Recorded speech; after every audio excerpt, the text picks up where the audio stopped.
सभी बुरहानपुर वासियों को मेरा नमस्कार। मैं कलेक्टर बुरहानपुर प्रवीण सिंह बोल रहा हूँ। जैसा कि आप सबको पता है कि अभी बुरहानपुर में कोरोना के केसेस बढ़ गए हैं।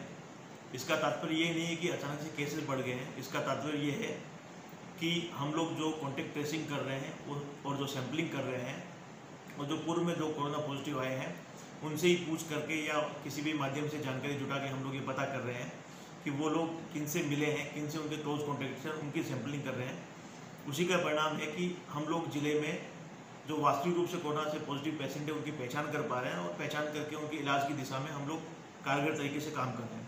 अभी तक हम लोगों ने 1500 से ज़्यादा सैंपल ले लिए हैं। 1000 के आसपास सैंपल्स का रिजल्ट आया है। 500 सैंपल्स का रिजल्ट आना अभी शेष है। इन 500 रिजल्ट्स के आने के बाद में हमें पता लग पाएगा कि और बुरहानपुर में कोरोना ने कितनी अपनी जड़ें जमाई है और किस प्रकार हम उसका इलाज कर पाएंगे, किस प्रकार इन लोगों के स्वस्थ जल्दी से जल्दी हो, उसकी हम लोग पूरी तैयारी कर रहे हैं।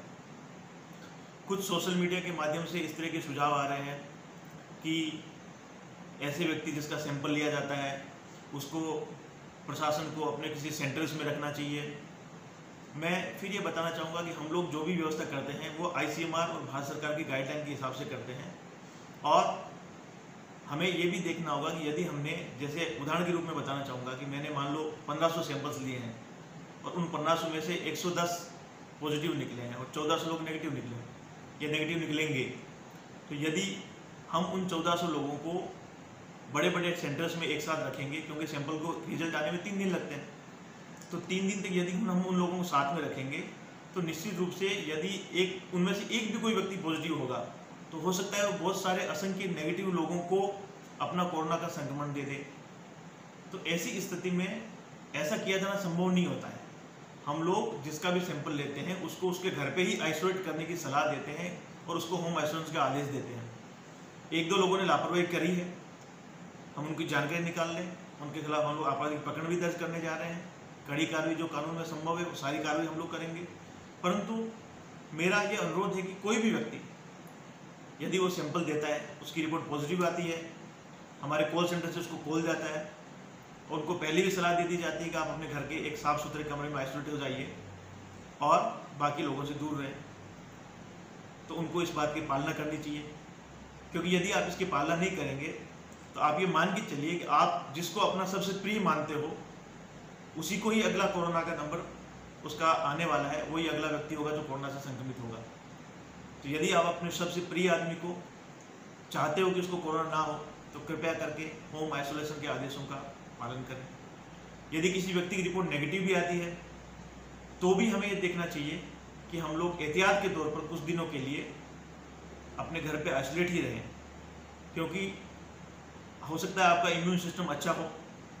जब हमने टेस्टिंग करी उस टाइम उतना वायरल लोड आपकी बॉडी में आया ही ना हो जिससे कि वो टेस्ट में जो है आ सके। हालांकि इसकी संभावना कम होती है, लेकिन फिर भी चूंकि कोरोना सबसे पहले हमारे अपने परिवार के सदस्यों को होता है तो हमें उनकी सलामती के लिए, अपने मोहल्ले की, अपने बुरहानपुर की सलामती के लिए, चाहे टेस्ट पॉजिटिव आए चाहे नेगेटिव आए या हमें सिंपल सर्दी खांसी जुकाम के लक्षण भी हो रहे हों, तो भी हमें ये मानते हुए कुछ दिन के लिए जो पूरी एहतियात, जो पूरी सावधानियाँ रखनी होती है, जिसके बारे में आप अखबारों के माध्यम से, इंटरनेट के माध्यम से, गूगल के माध्यम से सब पता कर सकते हैं, आपको वो सारी सावधानियाँ रखनी चाहिए। तो जहाँ जहाँ हमें जानकारी मिलती है कि कुछ लोगों ने जानबूझकर ऐसा काम किया है या होम आइसोलेशन के आदेशों की अवहेलना कर रहे हैं, ऐसे लोगों की निगरानी के लिए हमने अलग से व्यवस्था कर दी है और अलग से हम लोगों उसको फॉलो भी कर रहे हैं। और यदि ऐसा लगा कि इस कोरोना जैसी महामारी को रोकने में आप लोग प्रशासन का सहयोग नहीं कर रहे हैं तो निश्चित रूप से प्रशासन जो है कानूनी कार्रवाई, कड़ी कार्रवाई करेगा। यहाँ मैं ये भी बताना चाहूँगा कि हर व्यक्ति को ये लगता है कि मुझे कोरोना नहीं हो सकता है या मेरे मोहल्ले में कोरोना नहीं आएगा।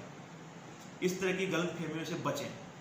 यदि आपको कोरोना से बचना है तो आपके दिमाग में पहली थॉट ये होनी चाहिए कि मैं जिस व्यक्ति से मिल रहा हूँ संभव है कि उसको भी कोरोना हो, क्योंकि हो सकता है कि वो व्यक्ति कोरोना का एसिम्प्टोमेटिक कैरियर हो, मतलब उस व्यक्ति में कोई सर्दी खांसी जुकाम बुखार के लक्षण नहीं है, उसका इम्यून सिस्टम, उसका प्रतिरक्षा तंत्र मजबूत है और मजबूत होने के कारण से उसके शरीर पर वायरस का असर कम होने से उसको सर्दी खांसी जुकाम के लक्षण नहीं आ रहे हैं परंतु यदि वो आपसे मिला तो वो आपको कोरोना वायरस का संक्रमण दे सकता है, और यदि आपका प्रतिरक्षा तंत्र कमजोर हुआ तो आप कोरोना में आपके लक्षण डेवलप होंगे, आपको सर्दी खांसी जुकाम बुखार आएगा और फिर आपके माध्यम से आपके पूरे परिवार को, क्लोज कॉन्टेक्ट वालों को कोरोना हो जाएगा। और सबसे मुश्किल की बात यह है कि यदि आप ऐसे घूम के, अनावश्यक बाहर भटक के, अनावश्यक जगहों पर जाकर, बिना काम की चीज़ें कर कर यदि आप कोरोना का संक्रमण आप घर में लेके आते हैं तो आप ये मान के चलिए आप अपने घर के, परिवार के बड़े बुजुर्गों के सबसे बड़े दुश्मन हैं। क्योंकि कोरोना यदि किसी व्यक्ति की उम्र 60 से ज़्यादा है, उसको बीपी, डायबिटीज़, हाइपरटेंशन है, और उनके घर के वयस्क सदस्य जिनकी प्राथमिक जिम्मेदारी अपने माँ बाप के स्वास्थ्य के ध्यान रखने की, और वो घर में कोरोना का संक्रमण लेके आते हैं, तो सबसे पहला नुकसान ये होगा कि आप अपने घर के वरिष्ठ सदस्यों को खो देंगे यदि आप उनको समय पर अस्पताल में नहीं लाएंगे। ये बिल्कुल कड़वी सच्चाई है, इसको ध्यान में रखें। अभी जितनी 9 डेथ्स हुई हैं उन सभी डेथ्स में आप देखेंगे अधिकांश लोगों की उम्र ज़्यादा थी, अधिकांश लोगों को बीपी और डायबिटीज़ थी, कुछ लोग तो और भी सीनियर सिटीजन थे जो स्वयं चल फिर भी नहीं सकते हैं। तो इन व्यक्तियों में कोरोना कैसे पहुंचा? घर के व्यस्त सदस्य के माध्यम से। तो सभी युवाओं की, घर के कमों सदस्यों की और नैतिक जिम्मेदारी बनती है कि हम लोग बिना वजह गली मोहल्ले में कहीं पर भी इकट्ठा ना हो।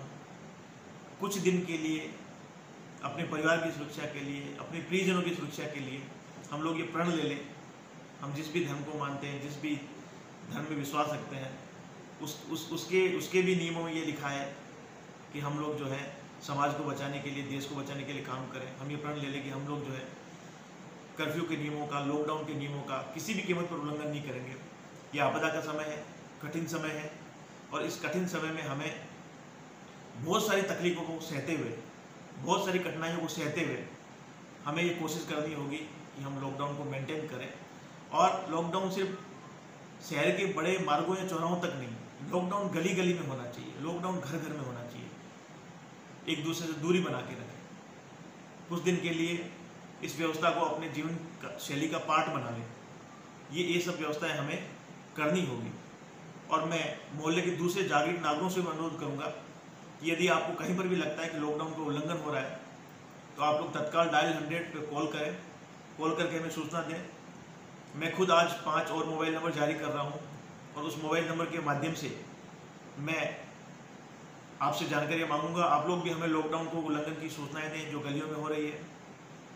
मैं चाहूँगा आप लोग छोटे छोटे वीडियो बनाएं, जो लोग लॉकडाउन का उल्लंघन कर रहे हैं उनकी वीडियो बना के हमारे व्हाट्सएप नंबर पर पोस्ट करें, जो मैं जारी कर रहा हूँ। आपकी जानकारी को हम पूरी गोपनीय रखेंगे, और जो लॉकडाउन का उल्लंघन कर रहे हैं उनके खिलाफ कड़ी कार्रवाई करेंगे। और ऐसे जागरूक नागरिकों को मैं ये भी बताना चाहूँगा कि इसमें किसी भी प्रकार से मन में ये बात भी नहीं आनी चाहिए कि मैं अपने मोहल्ले वालों की शिकायत क्यों करूँ। यदि हम लोग चीज़ों को छुपाते रहेंगे, लॉकडाउन के नियमों की अवहेलना की शिकायत नहीं करेंगे, तो कहीं न कहीं आपके मोहल्ले में लॉकडाउन के नियम टूटेंगे और आपके मोहल्ले में भी कोरोना संक्रमण का प्रवेश हो जाएगा। ये सावधानी है और ये सावधानी रखनी पड़ेगी। तो मेरा पुनः आपसे अनुरोध है कि आप लोग कृपया करके लॉकडाउन के नियमों का पालन करें।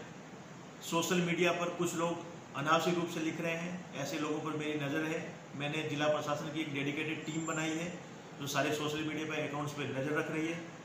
मेरा सभी सोशल मीडिया के जो ग्रुप एडमिन्स हैं उनसे अनुरोध है, आप लोग कृपया करके अपने सोशल मीडिया जो ग्रुप है उसकी अकाउंट सेटिंग जो है वो ग्रुप एडमिन कर लें, ताकि कोई भी अनर्गल बात कोई डालता है जिसका कोई वैज्ञानिक तथ्य ना हो, तो ऐसी स्थिति में कानूनी कार्रवाई से ग्रुप एडमिन बच सके और जनता को भी सही और सटीक जानकारी मिल सके। पुनः सबसे अनुरोध करूंगा, इस कोरोना की लड़ाई में हम लोग एक टीम की तरह काम करेंगे। मैं चाहे प्रशासनिक अधिकारी हूँ, मेरी पूरी टीम है, चाहे पूरी जनता है, चाहे पूरे जनप्रतिनिधि है, चाहे मीडिया के साथी है, सब लोग एक टीम है। एक दूसरे का सम्मान करें, एक दूसरे के काम में मदद करें, मनोबल बढ़ाएं और कोरोना की इस लड़ाई को जीतने में सहयोग करें। आप सबके सहयोग से मुझे पूरी उम्मीद है कोरोना हारेगा, बुरहानपुर जीतेगा। धन्यवाद।